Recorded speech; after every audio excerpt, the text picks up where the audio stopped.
comenzamos la charla con Francisco. Sí, bueno, mi nombre es Francisco Pecio, yo soy del INTA. Sí. Y dentro de las actividades del INTA trabajo mucho con un programa que es el Pro Huerta, que es un programa específico del INTA.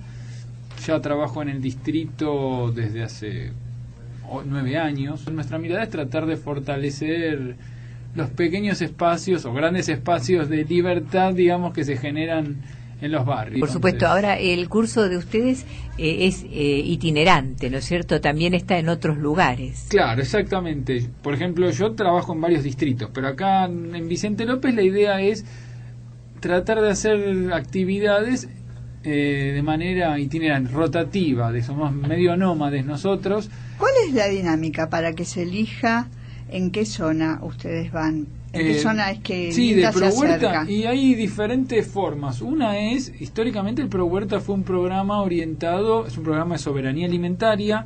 Esto es el derecho que tiene el pueblo para poder, el derecho a una alimentación saludable, digna y que pueda decidir qué producir y cómo. Y en esa cosa, la autoproducción de alimentos, en este caso hacer la huerta, es una pata importante. Entonces, siempre estuvimos orientados más que nada a los sectores de la población con más necesidad, para decir de cierta manera, hacia los sectores populares. Entonces, generalmente orientamos los talleres en las zonas donde hacía falta. Eventualmente también hacíamos en otras zonas, con lo cual un gran criterio era un lugar que sea necesario, un lugar que sea relativamente de un acceso sencillo, que tenga alguna facilidad para hacer la huerta, que sea alguna institución que esté bueno fortalecer, es decir, que vaya mucha gente, que arme una huerta, que sea conocida. Entonces, sí, como que las condiciones son bastantes, vamos y bastante como complicadas, porque espacios vacíos para que se plante algo, creo que mucho no queda. No, yo justamente te iba a preguntar, por ejemplo, yo personalmente no tengo mucho espacio, ¿no? Salvo un pequeño patio y algunas macetas.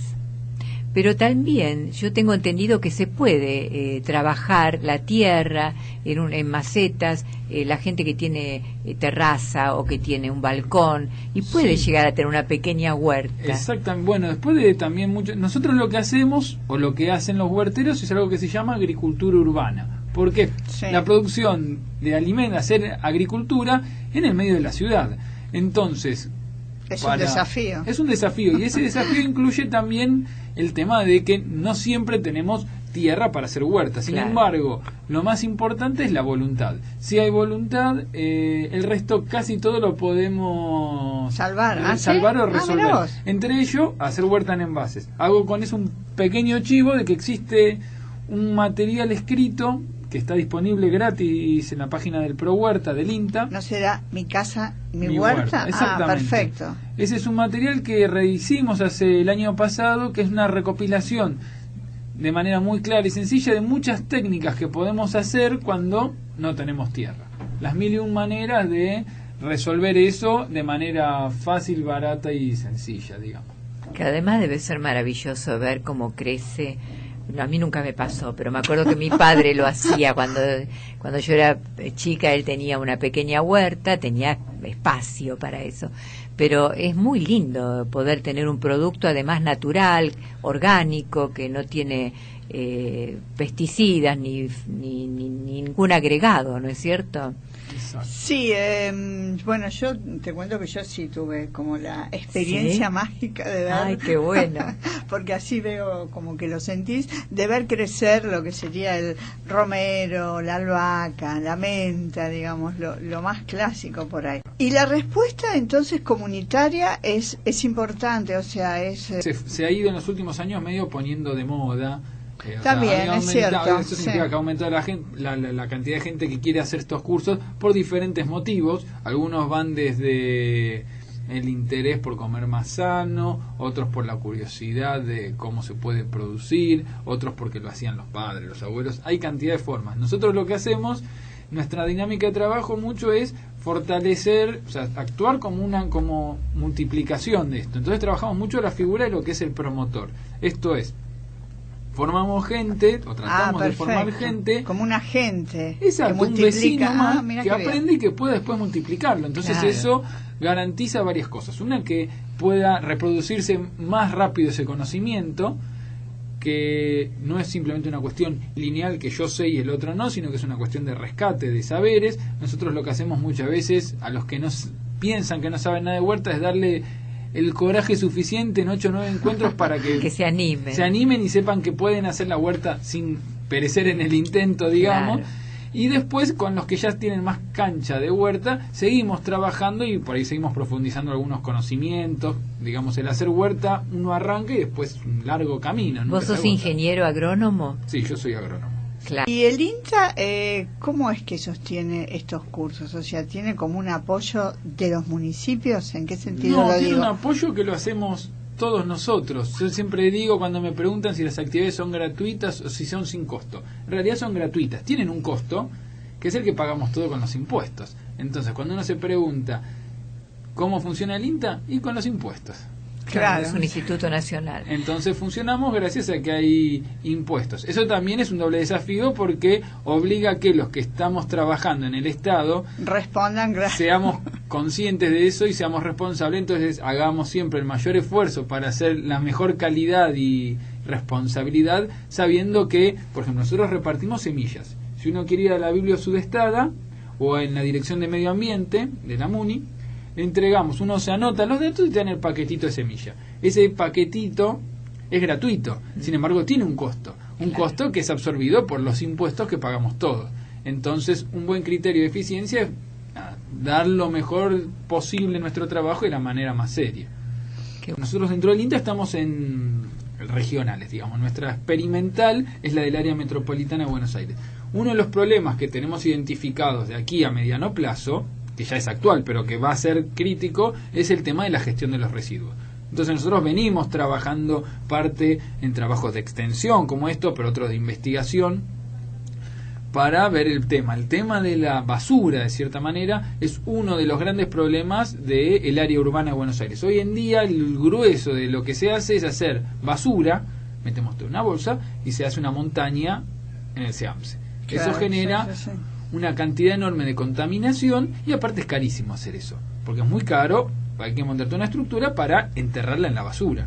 Entonces hay diferentes mecanismos para pensar esto a gran escala. Algunas soluciones tienen que ser tomadas por los municipios y provincia y nación, pero hay otras cosas que sí pueden hacerlo el vecino de a pie.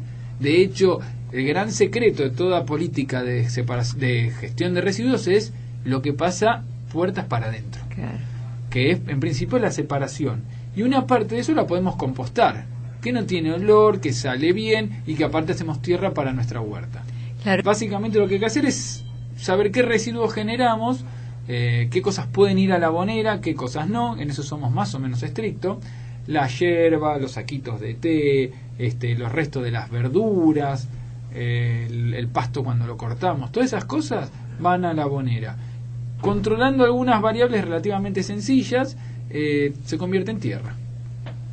Lo que sí me parece interesante, que trabajamos nosotros en los talleres y todo, es, bueno, primero la mirada del ProHuerta es una mirada particular porque nosotros trabajamos de la perspectiva de la educación popular. ¿Qué significa nuestros talleres, nuestra forma de construcción técnica y política y posicionamiento, si es de la mirada de la educación popular? ¿Qué implica eso? Implica que tratamos de, cuando damos talleres, no es solamente yo me paro y hablo de la huerta, de cómo se hace la plantita, sino traemos a colación discusiones que están dando vuelta en el aire, digamos, tema transgénicos, tema pesticidas, etcétera, pero no desde una bajada ideológica de esto es bueno, esto es malo, sino que nos parece interesante y mucho más rico, y también rico institucionalmente, es aportar herramientas para favorecer la reflexión. Claro. O sea, para que las personas, los participantes, tengan más herramientas a la hora de poner en tamiz sus criterios de verdad.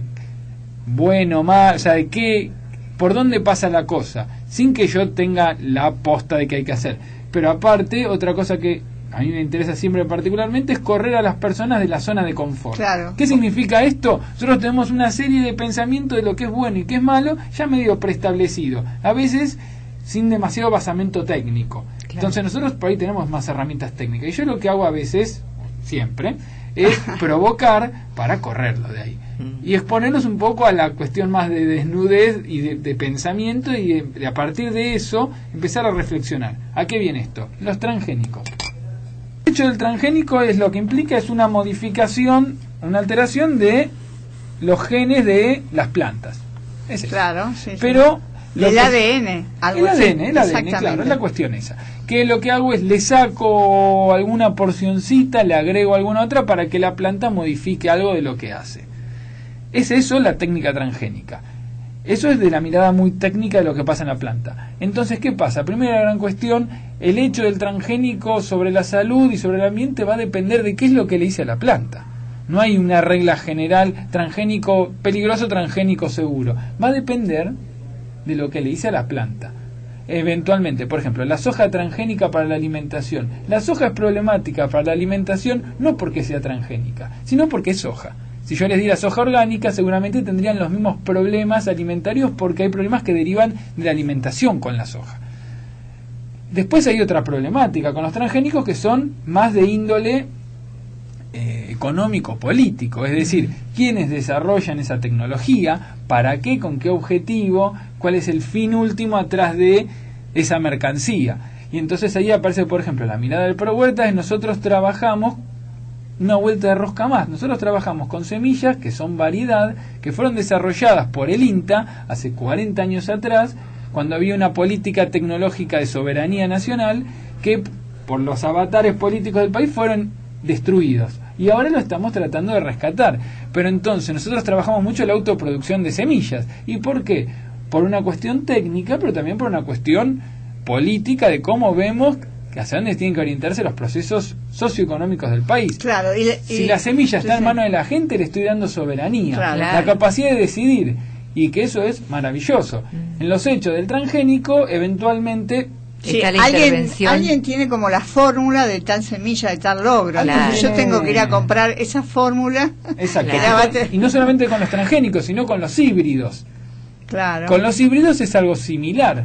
Entonces ahí se discute quién tiene. Se abre otro juego. ¿Quién tiene el mango de la sartén? Exacto. Es otro, no es el tema de la salud, es el mango de la sartén. Claro. ¿Quién tiene esa sartencita? Y entonces ahí nos parece interesante y más rico, y se abre mucho más la discusión que transgénico bueno o malo. O sea que está muy bueno que se ponga en juego en un debate dentro del mismo curso de la huerta, aunque sea para que cada uno nos vayamos con un paquetito de ideas para repensarla, y si nos interesa mucho leer, informarnos, y a partir de ahí ir adquiriendo posturas que igual se van modificando, porque la ciencia se modifica dinámicamente. Y aparte hacemos algo que es mucho más malo, que es darle la semilla de la duda. Es decir, si yo vengo con un conjunto de convicciones férreas, en medio te meto la duda, es mucho más malo porque te dejo pensando. Claro, doble semilla, la de la plantita y la de la duda. La de la duda que me obliga a tipo pensar. Sócrates, ¿no? A repensar las cosas y a discutir y a buscar más información. No me voy ya con todo el combo cerrado. Sino, y bueno, esto será por aquí, por allá. Nosotros tenemos también postura y algunas cuestiones discutimos, pero es eso, correr el eje, decir, si yo dijera transgénico malo, también sería una cosa muy manipuladora. Sí. Me parece más rico, te doy herramientas y te digo, fíjate que por ahí la cuestión de la salud, y en algunos casos sí es problemático, en otros no. Claro, hay que sacar conclusiones. Bueno, y ahora contanos, porque ya te vamos a liberar de la entrevista esta, porque realmente, de nuevo, muchas gracias por estar acá. ¿Qué es Procadis? Sí, hay una cosa interesante dentro de la mirada del INTA de los últimos 10 años y del ProHuerta en particular, que es la cuestión del conocimiento. Es decir, ¿cómo accedo yo al parte del conocimiento técnico, si quieren, autorizado? Una forma es el material escrito. Entonces tenemos, si ponen en el Google Biblioteca Digital ProHuerta, ahí van a acceder a una cantidad de todas nuestras cartillas, son gratis para bajar. Están los videos que se publicaron alguna vez en Canal Encuentro, que están buenísimos porque son los talleres que hacemos nosotros, hechos por eje temático, para que el que quiera puede verlo en la comodidad de su casa, y es como asistir a un taller. Claro. Y por último está el Procadis. Procadis es un programa de capacitación a distancia del INTA, que tiene todo un área de cursos gratuitos donde se enseña a hacer huerta, a criar gallinas, lombrices, cómo hacer el horno de barro, todo paso a paso, con videos, etcétera, todo gratuito. Yo tengo conocidos que se han hecho su horno de barro en base al Procadis. ¿Viste? Qué bueno. Mirá todo lo que tenemos que aprender. Y todo lo que tenemos para hacer. Para hacer. Bueno, buenísimo. O sea, es cierto. Yo la verdad que, bueno, más allá que obvio que es cierto lo que está diciendo Francisco, yo he visitado la página y se despliega así en el Procadis una serie de, digamos, de opciones tan interesantes que después hay que tener tiempo, etcétera, etcétera, pero al menos está ahí para que aquella persona que tiene el interés sobre algún tema lo descubra y, como vos decís, por así decirlo, que se invierte en los impuestos vuelve al pueblo, ¿no? Como un servicio, en este caso, para la comunidad del INTA. Claro, la verdad que es muy interesante y hoy aprendimos cosas que no sabíamos. Tenemos más datos, exacto. Bueno, sí. Francisco... voy a aprovechar para hacer un saludito a Ara, a Antonia y Emilia, que están escuchando, y a Simón también, que son mis hijos. Así que, ¡ay, qué bueno! Ahí están todos escuchando en la... ¿Cuántos hijos tenés, Francisco? 3. Simón de 9, Antonia de 3 y Emilia de 2. Ay, qué bonito. Qué linda familia. Además que, bueno, todos van a saber hacer una huerta en el futuro.